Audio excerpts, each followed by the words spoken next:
Ira Epstein of Linn Associates with your morning flash update for this Thursday morning, the 13th of August, 2020, and we're right now about 9:30 a.m. Central Time. So the morning reports are in. It's a mixed bag on one area. When you look at the import-export prices, I'll show you that in a moment. It's a good number day for other parts of the stock market as employment claims came in under 1 million. Now, I've been writing that any number under a 1 million probably be taken by the market as a whole as bullish, and it is. Can't answer for you why this one sector of the Dow is weaker. Metal markets are still, I think, especially silver, just too volatile right here.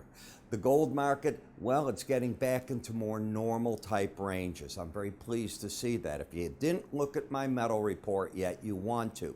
I put it up on the website yesterday. That was day one. Day two is today. It finishes tomorrow, so you won't have the weekend to see it. I only keep my reports up 3 days because they're very timely. They're not meant to be historical reports. They're things that you should be looking at now to do. You go to www.iraepstein.com and under the word research. Now, something else big is happening. The dollar's getting hit very hard today, and the euro's taking off because of, in fact, all the currencies are moving out to the upside against the dollar. That's very, very positive, the world economies, this going down. That's also going to give a boost to, generally speaking, a number of the metal markets. I don't understand the copper down. I'm going to research that today. Something somewhere the market's not liking what it's seeing in how the world COVID cases or something is going. In the grain markets, I'd be paying very close attention right here. One of the things I've been warning about is why go into a major report with positions? Now, what are you going to say to me is that position? The position is the U.S. and China are meeting on how phase one is going. Let me explain that. How are grain purchases going and energy purchases? Because those are the two elements you've got to be looking at to see how they're doing. So you'd been depressed in the grains, they're suddenly coming alive. That is the reason. I think the market is expecting, as I have been pointing out to my written subscribers, that the most purchases that are typically made by China are in our soybeans. And when do they occur? Between August and December, because the South American crops get sold out. Remember, different hemispheres, different harvest times. China buys there, and then when they're sold out there, they're coming here. Now you got a summit meeting. If you want to be short going into that, good. But I warn you, there are a lot of traders that don't. When we take a look at the data today, the import-export prices are a little bit hot. The import prices, you can see that. Not very. 1/10's not bad, and certainly less than we saw in the prior increase. The export prices are up 0.8. Prior was up 1.4, and petroleum prices, well, we know they've been staying good.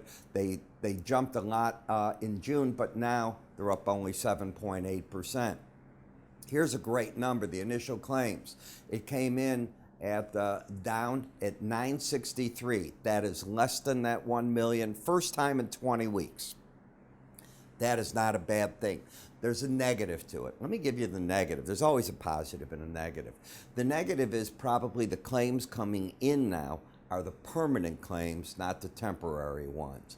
That is a difference, and there'll be more to come as more companies find they can't make it. I know in Chicago, to give you an example, big headline, do we do what Paris has done in other countries? How do you keep restaurants open through the fall and the winter months? They're talking domes. In other words, outdoor seating that is domed, heated, and so on, all through the city, all right? I'm not saying it'll happen. I'm saying it's seriously under consideration.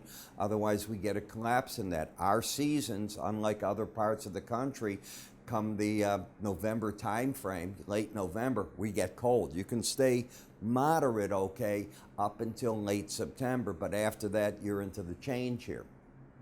So I'd be careful with that. Energy analysts are expecting the natural gas, which is probably out as I'm talking, up about 55 billion cubic feet. So I'd be looking at that. As you know, I put out for you my gold report. I put it out yesterday. Now, my policy is I put out my reports for 3 days. And the reason is they're not meant to be history. I don't want you going back, oh, here's what he said 6 months ago. This is what I'm saying now. This is when it matters.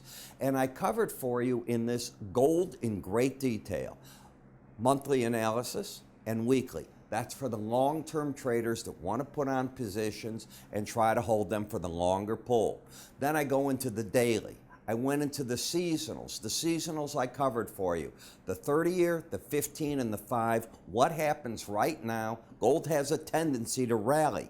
Right now, up to what point? I go through that with you, and then I give you the longer-term price counts. Think of them as like a Fibonacci count, is where the market might ultimately go if the upside stays intact. How do you get it? Just go to our website. Under the word research, it's right there. If you have questions, call my staff. They'll be happy to work with you. With that, I'm Ira Epstein. You have yourselves a great day. I will talk to you all this afternoon in our market wrap-ups. Take care now.